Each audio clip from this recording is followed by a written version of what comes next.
Hello there, this is Vin and Pip's channel, Covenants of Promise. We're going to be reading from the book of Job today, so I'm going to get going, pay it no mind. There was a man in the land of whose name was Job, and that man was perfect and upright. That means he was walking in covenant, and one that feared Jehovah and eschewed evil. And there were born unto him 7 sons and 3 daughters. His substance also was 7,000 sheep, and 3,000 camels, and 500 yoke of oxen, and 500 she asses, and a very great household. So that this man was the greatest of all men of the east, and his sons went and fasted in their houses. Feasted in their houses, every one his day, and sent and called for their 3 sisters to eat and drink with them. Every one his day. Yeah? What does that mean? So they all went and feasted in their houses, every one his day. Not the day of Jehovah, his day. Yeah? And it was so, when the days of their feasting were gone about, that Job sent and sanctified them. Yeah? So Job tried to purify them, yeah? As a watchman, as a high priest. Gone about that Job sent and sanctified them, and rose up early in the morning and offered burnt offerings according to the number of all. For Job said, it may be that my sons have sinned and cursed Jehovah in their hearts. Thus did Job continually. Now there was a day when the sons of Jehovah came to present themselves before the Lord, and Satan came also among them to confirm these days of Purim. So to confirm these days. And the Lord said unto Satan, Whence comest thou? Then Satan answered the Lord and said, From going to and fro on the earth, and from walking up and down in it. And Jehovah said unto Satan, Hast thou considered my servant Job, that there is none like him on the earth, a perfect and upright man, the just souls of men made perfect, upright in his covenant, one that feareth Jehovah and escheweth evil, that escheweth anybody who's breaking his covenant. Then Satan answered Jehovah and said that Job feared God for naught. Hast not thou made a hedge about him, and about his house, and about all that he hath on every side? Thou hast blessed the work of his hands, and his substance is increased in the land. But put forth thine hand now, and touch all that he hath, and he will curse thee to thy face. And the Lord said unto Satan, Behold, all that he hath is in thy power, only upon himself put not forth thine hand. So Satan went forth from the presence of Jehovah. And there was a day when his sons and his daughters were eating and drinking wine in their eldest brother's house. Now, what's eating and drinking and going to and fro upon the earth? Yeah? So that's what they were doing, yeah? They were acting like there was nothing wrong, you know? So what's this? Is this Matthew? Matthew 24:38. This is Matthew 24:38. And Luke 17:27. And Luke 17:27. They were eating and drinking and given in marriage, yeah? Like, you know, the sun doesn't shine, you know what I mean? In the eldest brother's house. Who's their eldest brother? Might that be Judah? Might that be the one who were keeping the feast? It says they were feasting. So what are they doing? They're eating and drinking and feasting in their eldest brother's house. Yeah? And there came a messenger unto Job and said, The oxen were ploughing, the servants, the asses beside them, the asses feeding beside them. And the Sabeans fell upon them and took them away. Yea, they have slain the servants with the edge of the sword, and I only am escaped alone to tell thee. While he was yet speaking, there came also another and said, The fire of Jehovah is fallen from heaven, and had burned up the sheep and the servant to consume them, and I only am escaped alone to tell thee. Dogs that don't bark. You know? So Job was the only one who escaped the fire. Why is that? Because he was standing in the gate. He was doing the work, yeah? But you'll find out if you read the rest of Job. Consume them, and only I alone to tell thee. While he was yet speaking, there came also another and said, the Chaldeans made out 3 bands and fell upon the camels and have carried them away, yea, and slain the servants with the edge of the sword, and I only I am escaped alone to tell thee.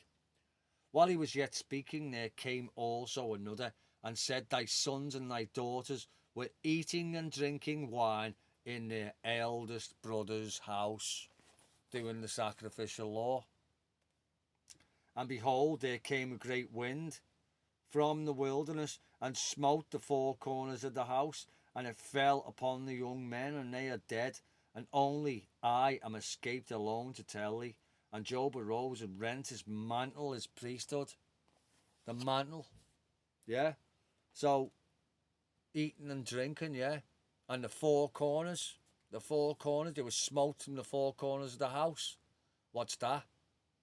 North wind blow, north, east, west. That's the whirlwind. It's talking about the whirlwind. It's talking about the fire, the wrath of Jehovah.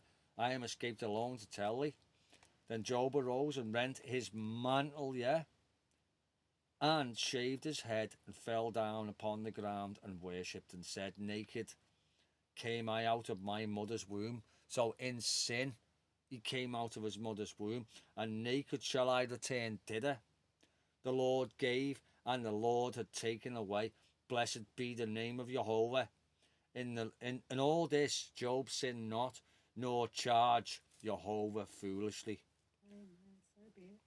Again, there was a day when the sons of Jehovah came to present themselves before the Lord, and Satan came also among them to present himself before Jehovah.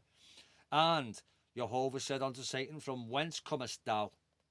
And Satan answered Jehovah and said, from going to and fro on the earth, and from walking up and down in it.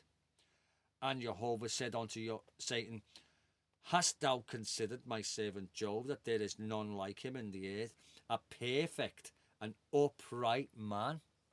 Perfect, yeah? Hebrews 10, the just souls of men made perfect. Why? Because they walk in the covenants of promise. Yeah? So, consider my Job.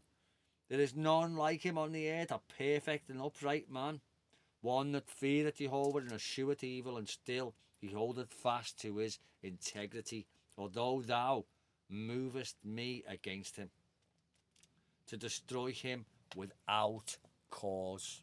Yeah? Who else did they destroy without cause? Yeah.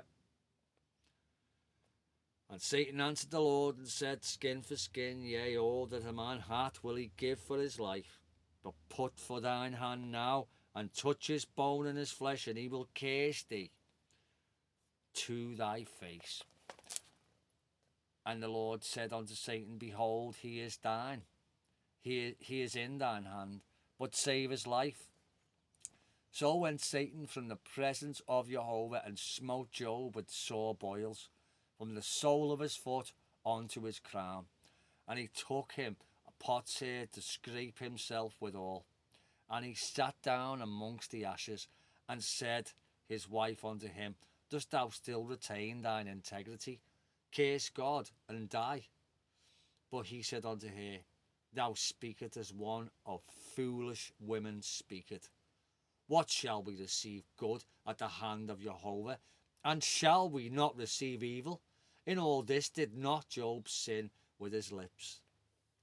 Now when Job's 3 friends heard of all his evil that was come upon him, they came every one from his own place, Eliphaz the Temanite, and Bildad the Shuhite, and Zophar the Naamathite, for they had made an appointment together to come to mourn with him and to comfort him. And when they lifted up their eyes afar off and knew him not, they lifted up their voice and wept. and they rent one of his mantle, and they rent every one his mantle, and sprinkled dust upon their heads toward the heaven.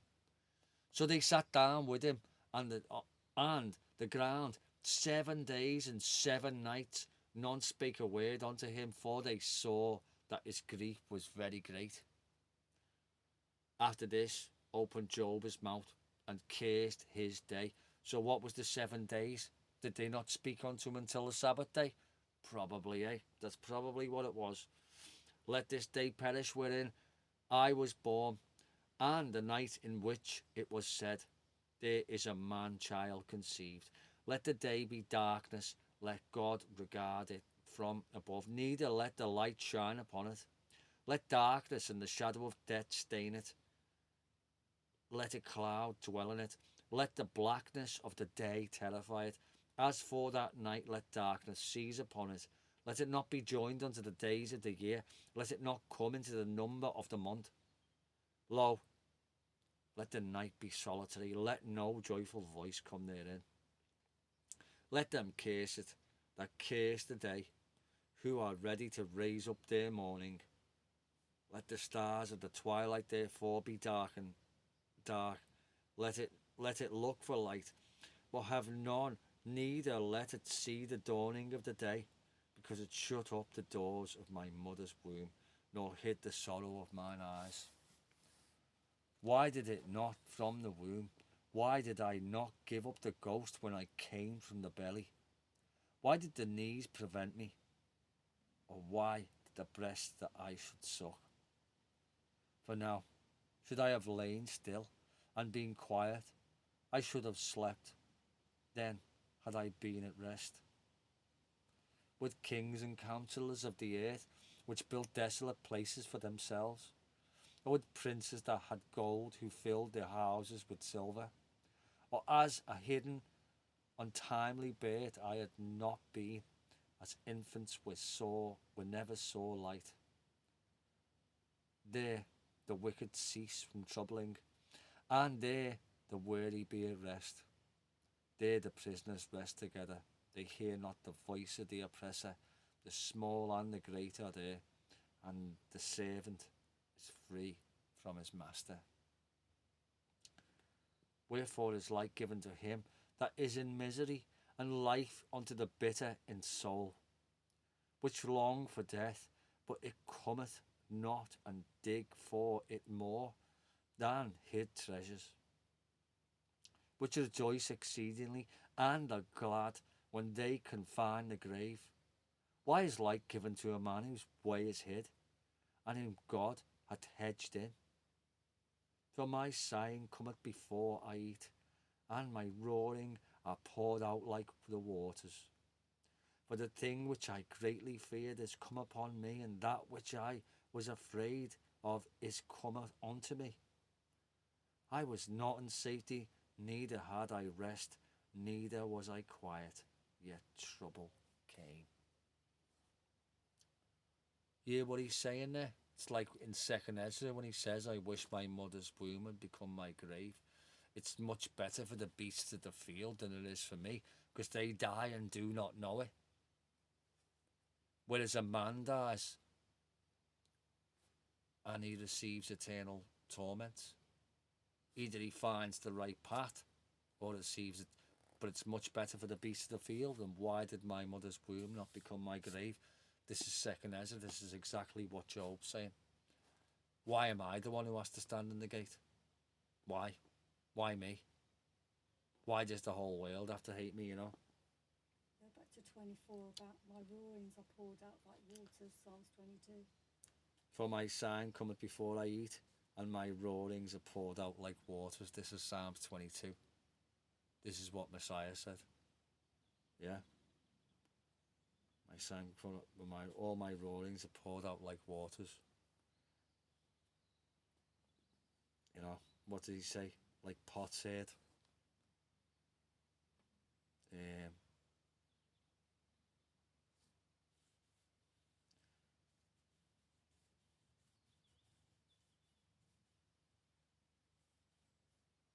For the thing which I greatly feared has come upon me, and that which is afraid has come unto me. But there's a couple of things in here which you can't find right now, like why did my knees that breast that I should suck. This is all Psalms 22. This is all relating to the crucifixion of Messiah in Psalms 22. You know, let them curse it that curse today, who are ready to raise up their mourning. They curse today. Blessed are the ones that mourn. This is Matthew 5. I mean, there's so much in here. It's just like Psalm 22, Matthew 5, you know. So anyway, let's just read on. Remember, I pray thee, whoever perish being innocent, or were the righteous cut off, even as I have seen, they that plough iniquity and sow wickedness reap the same. By the blast of Jehovah they perish, and by the breath of his nostrils are they consumed. The roaring of the lion and the voice of the fierce lion, and the teeth of the young lions are broken. The old lion perisheth for lack of prey, and the stout lion whelps. Lions' whelps are scattered abroad. Now a thing was secretly brought to me in mine ear, received a little thereof, in thoughts from the vision of the night, when the deep sleep fall upon men. Fear came upon me, and trembling which made all my bones shake. Then a spirit passed over my face, the hair of my flesh stood up. I stood still, but I could not discern form thereof. An image was before mine eyes. There was silence, and I heard the voice saying, shall mortal man be more just than God? Shall a man be more pure than his Maker? Behold, he put no trust in his servants, and his angels he charged with folly. How much less in them that dwell in houses of clay, whose foundation is in the dust, which are crushed before the moth. They are destroyed from morning to evening, they perish forever without any regarding it. That not their excellency which is in them go away. They die even without wisdom. And that's his covenant, his commandments. Call now, if there be any that will answer thee, and to which of the saints wilt thou turn? For wrath killeth the foolish man, and envy slayeth the silly one. I have seen the foolish taking root, but stood suddenly. I cursed his habitation. His children are far from safety, and they are crushed in the gate. Neither is there any to deliver them. Whose harvest the hungry eateth up, and taketh it even out of the thorns, and the robber swalloweth up their substance. Although affliction cometh not forth of the dust, neither doth trouble spring up out of the ground, yet man is born into trouble. As the sparks fly upwards, I would seek unto Jehovah, and unto God would I commit my cause, which doeth great things and unsearchable, marvellous things without number. Who giveth rain upon the earth, and sendeth waters upon the fields, to set up on high those that be low, and those which mourn, Matthew 5, may be exalted to safety. Yes, Jacob, he disappointed the devices of the crafty, so that their hands could not perform their enterprises. He taketh away the wise in their own craftiness, and the counsel of the froward is carried headlong. They meet with darkness in the daytime, and grope in the noonday as night. Where he saveth the poor from the sword, from their mouth, and from the hand of the mighty. So the poor had hope, and iniquity stoppeth her mouth. Till next time.